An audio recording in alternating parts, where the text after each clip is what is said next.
Hey everyone, this is Matt, and in today's video we have another Master Duel deck matchup video. This time I'm playing my Eldlich deck against Prank Kids. So I just won this game, and it promoted me to Diamond 2. I'm currently in a 7-game win streak, so things are going pretty well. Yeah, I've been playing mostly like Sword Soul, Virtual World, like I think I played a Cyber Dragon, but that was like an insta scoop from him basically. Yeah, this Prank Kids game is funny because it just goes to show like how absolutely useless the Prank Kids deck is against Eldlich because well, you'll see. But anyway, so let's get into it. Play replay. All right.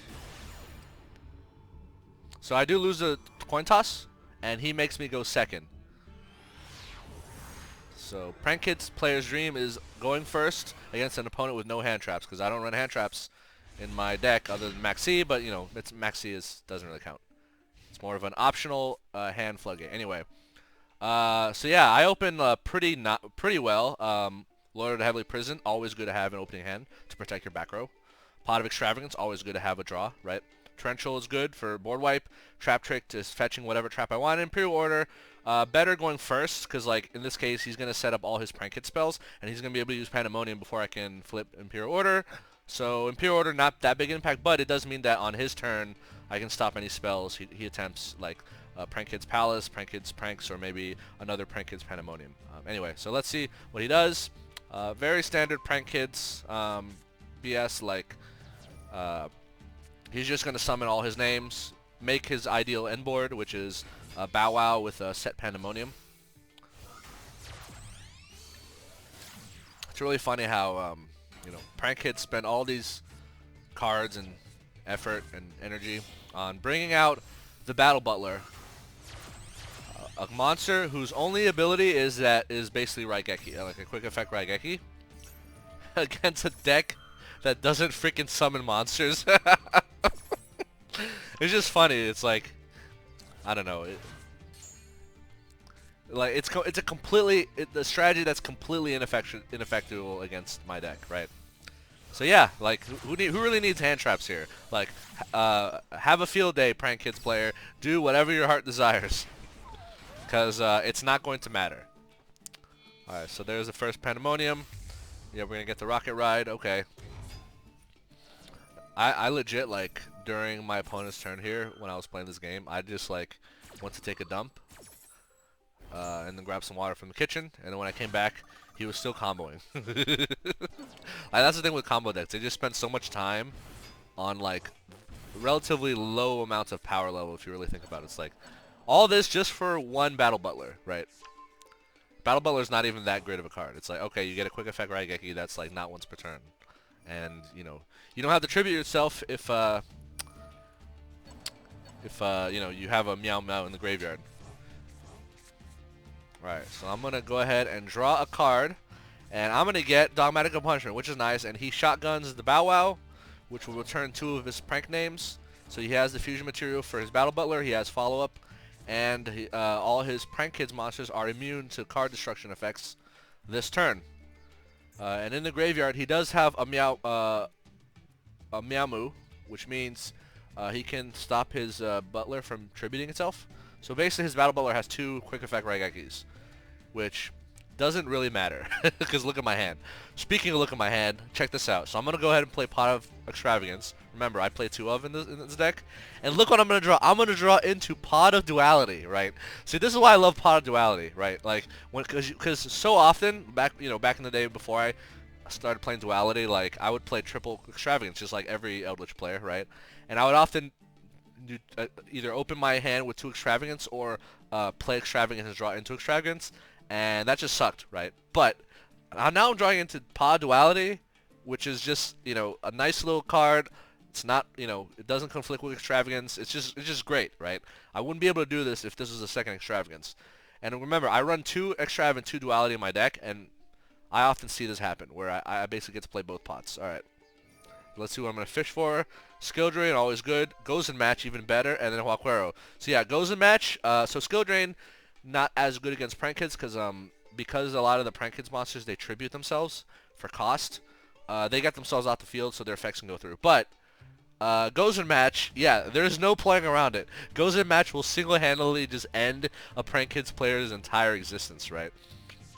So yeah, I'm definitely keeping that Gozen match. So Lord will protect my back row. So I set everything except punishment. In retrospect, maybe I should have kept Trap Trick back and put punishment now.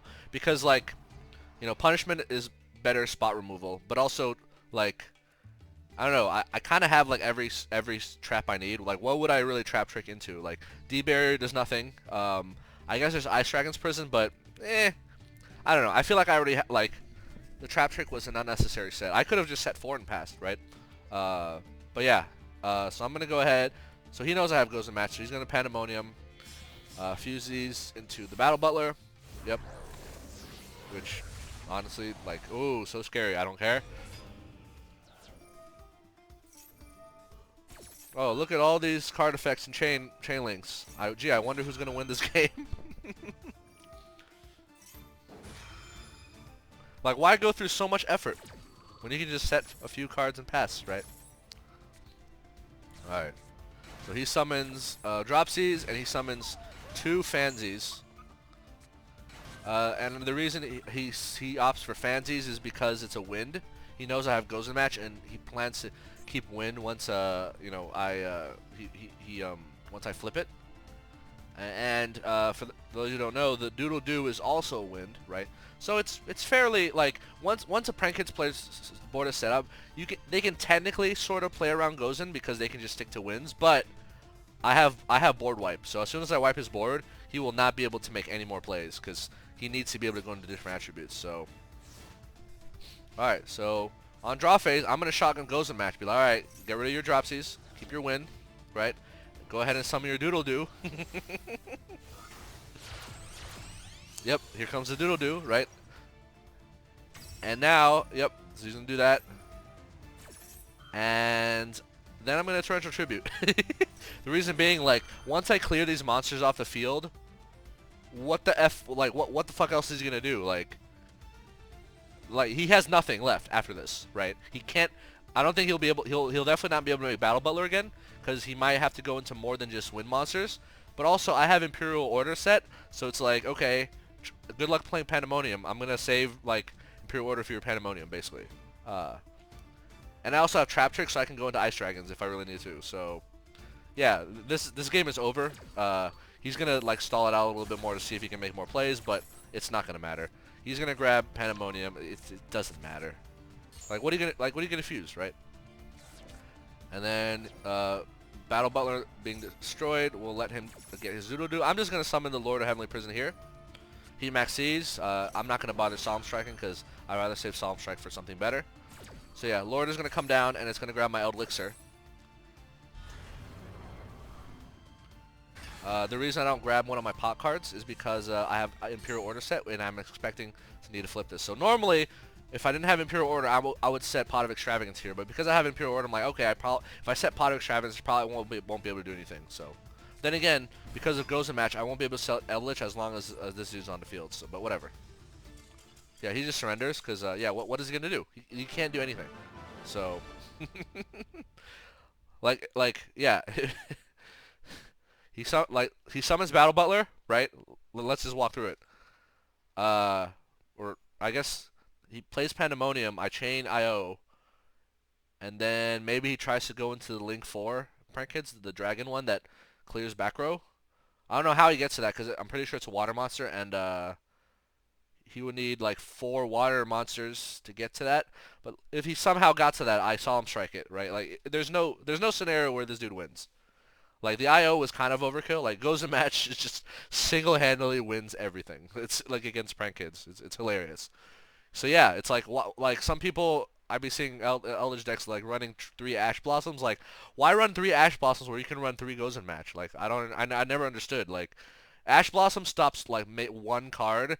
Gozen match stops, like, everything. Their entire turn can just be over in the right matchup. Like, going first or second. As you saw here, I went second with Gozen match, and he was just, even when he tried to play around it, it didn't matter. Like, there was nothing he could do about it. So, yeah, Prank Kids, it's pretty cracked in Master Duel, because I think Meow is at 3 or something, but,